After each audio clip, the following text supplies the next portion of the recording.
जय हिंद बच्चों मैं अजय कुमार वाराणसी उत्तर प्रदेश से आपके अपने चैनल नौ शिक्षण पे स्वागत करता हूँ। बच्चों आज मैं इम्पोर्टेंट हिंदी के क्वेश्चंस बताने जा रहा हूँ जो कि अटल आवासीय विद्यालय प्रवेश परीक्षा कक्षा 6 तथा कक्षा 9 दोनों के लिए इम्पोर्टेंट है। और बच्चों काफ़ी वीडियोस बने हुए हैं, बस आपको अपने यूट्यूब पर नौ शिक्षण टाइप करना है। ठीक, इसके बाद देखिए लिखा वाला भाग आएगा। ठीक है, सर्च करने पे तो आपको इसको क्या करना है, छू देना है। तो जैसे आप छुएंगे तो आपके सामने जो बच्चों वीडियोस हैं, फिर शॉर्ट्स हैं, फिर लाइव हैं, फिर प्लेलिस्ट आ जाएगी। तो प्लेलिस्ट में जाना है और आपको बस अटल आवासीय विद्यालय 2025 की प्लेलिस्ट देखनी है। और साथ ही साथ इसमें आए हुए प्रश्नों को बता रहा हूँ, मॉडल पेपर भी काफ़ी है। और अटल आवासीय विद्यालय 2024 की आपको प्लेलिस्ट देखनी है। तो यहाँ पर देखिए जैसे आप आएंगे तो मानसिक योग्यता के प्रश्न, भाषा के प्रश्न जो आए हुए हैं ये 2024 के थे। इसमें काफ़ी मैंने वीडियोस को बच्चों एक्सप्लेन करके बताया हुआ है, मॉडल पेपर भी बताया हुआ है, फॉर्म के बारे में जानकारी दी है। तो आपको थंबनेल के जरिए पता चल जाएगा कि ये देखिए हल प्रश्न पत्र हैं, इसी तरह के प्रश्न बदल के आने वाले हैं। अब बहुत ज़्यादा मैथ्स में समस्या हो तो आप नीचे की तरफ चले जाइएगा, नवोदय के 25 वर्षों के आए हुए वीडियोस और साथ में फाउंडेशनल वीडियोस भी साथ में सभी टॉपिक्स के उपलब्ध हैं बच्चों। तो यहाँ से आप देख सकते हैं।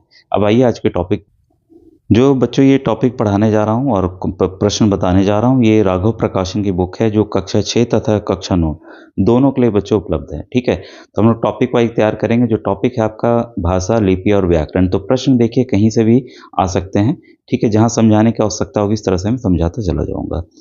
हिंदी भाषा की कैसी भाषा है? हिंदी भारत की कैसी भाषा है? ठीक है, तो हिंदी भारत की क्या मातृभाषा है, प्रादेशिक भाषा है, राष्ट्रभाषा है या सांकेतिक भाषा है?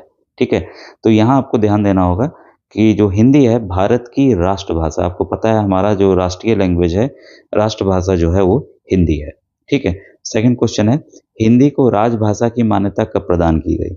तो बच्चों इसे प्रदान की गई थी 14 सितंबर 1949 को। इसीलिए देखिए कई बार ये भी सवाल आ सकता है कि हिंदी दिवस कब मनाया जाता है? तो 14 सितंबर को मनाया जाता है। ठीक है, तो ये भी काफ़ी इंपॉर्टेंट क्वेश्चन है बच्चों। इसके बाद है, भारतीय संविधान में कुल कितनी भाषाओं को मान्यता दी गई है? तो भारतीय संविधान में बच्चों कुल 22 भाषाओं को मान्यता दी गई है। भाषा की सबसे छोटी इकाई क्या है? क्या शब्द है, वाक्य है, वर्ण है या वाक्यांश है? ठीक है, तो फोर्थ का जो सही आंसर है बच्चों वो वर्ण। ठीक है, तो भाषा की सबसे छोटी इकाई जो है वर्ण है। ठीक है, क ख ग घ। इसके बाद है, हिंदी की आदि जननी क्या है? ठीक है, तो इसकी आदि जननी बच्चों संस्कृत है। संस्कृत से ही सभी भाषाओं का हुआ है। कोई और भाषा आता है तो याद रखिए किससे जनन हुआ है, तो संस्कृत से हुआ है, ये ध्यान रखिएगा। हिंदी का मानक रूप किस भाषा से विकसित हुआ है? तो सिक्स का सही आंसर है बच्चों खड़ी बोली। ब्रज भाषा का केंद्रीय क्षेत्र है। तो ब्रज भाषा आप जानते हैं कि हमारे उत्तर प्रदेश की भाषा है। इसका क्षेत्र बच्चों मथुरा है। ब्रज ब्रज की होली भी हम लोग कहते हैं। तो मथुरा क्षेत्र जहाँ कृष्ण जी का था वहीं पे ये पूरा केंद्र स्थापित है। उत्तर प्रदेश में कौन सी भाषा नहीं बोली जाती? अवधी, पहाड़ी, कन्नौजी या ब्रज भाषा? ठीक है, तो बच्चों ये पहाड़ी नहीं बोली जाती। पहाड़ी भाषा आपका हिमाचल प्रदेश हो गया, उत्तराखंड के क्षेत्र हो गया, वहाँ पे पहाड़ी भाषा बोली जाती है। बाकी अवधी, कन्नौजी और ब्रज भाषा हमारे उत्तर प्रदेश की भाषाएं हैं। संसार की प्रमुख भाषाओं में हिंदी का स्थान कौन सा है? भाई पहला है, दूसरा है, तीसरा है या चौथा है? तो इसका सही आंसर है बच्चों तीसरा स्थान है। ठीक है, पहले स्थान पे कौन सी भाषा है ये जरा सा कमेंट सेक्शन में लिखकर बताइएगा। हिंदी को विकास प्रदान करने वाली भाषा कौन सी है? पाली है, अपभ्रंश है, प्राकृत है या संस्कृत है? ठीक है, तो ये देखिए सवाल बदल के आया है। तो ये है बच्चों अपभ्रंश।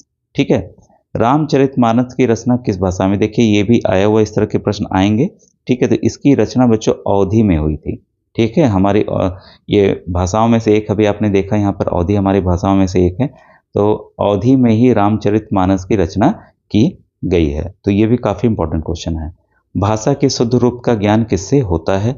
तो इसके शुद्ध रूप का ज्ञान बच्चों व्याकरण से होता है। हम लोग व्याकरण पढ़ते हैं, संज्ञा, सर्वनाम वगैरह, और शब्दों को जानते हैं कि कहाँ पर किसका उपयोग या इस्तेमाल करना चाहिए। ठीक है, इसके बाद है, निम्न में से कौन सी भाषा उत्तर प्रदेश की दूसरी भाषा है?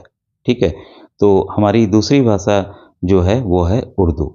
ठीक है, इसके बाद है, हिंदी कौन सी भाषा का शब्द है? उर्दू, फारसी, मराठी या अंग्रेजी?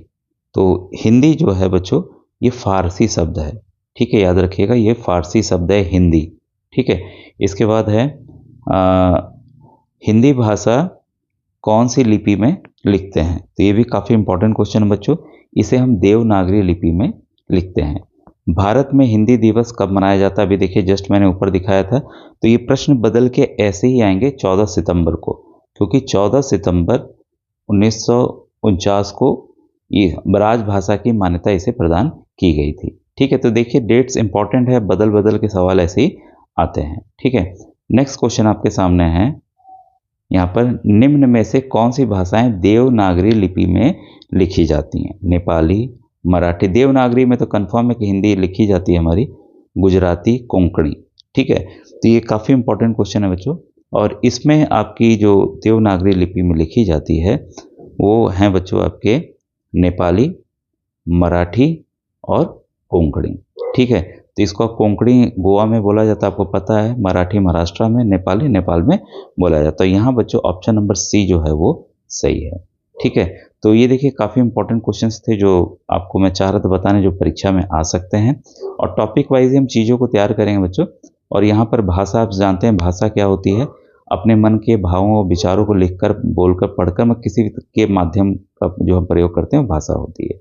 ठीक है, तो भाषा बोल के भी हो सकती है, लिख के भी हो सकती है, पढ़ के भी हो सकती है, सुनकर भी होती है। आदान प्रदान करने का माध्यम जो है हमारी भाषा है। मातृभाषा की हम लोग बात करते हैं, मदर टंग की। तो बच्चा किस भाषा को अपने घर परिवार में माता पिता के साथ बोलकर लिखता है उसे मातृभाषा कहते हैं। जैसे पंजाब के लोग पंजाबी, ठीक है, अब अवधी, ठीक है, भोजपुरी, हमारे यहाँ वाराणसी में, पूर्वांचल में भोजपुरी बोली जाती है। तो इसी ये मातृभाषा होती है, भले हमारी किताब हिंदी में है। ठीक है, राष्ट्रभाषा देखिए, नेशनल लैंग्वेज, जिस भाषा को किसी राष्ट्र के अधिकांश भूभाग में बोला जाता है, समझा जाता है, वह वहाँ की राष्ट्रभाषा बन जाती है। भारत में हिंदी भाषा को राष्ट्रभाषा का स्थान प्राप्त है। ठीक है, अब देखिए राजभाषा, एक राष्ट्रभाषा अलग है, राजभाषा को ऑफिशियल लैंग्वेज कहते हैं बच्चों। राजभाषा का अर्थ क्या है?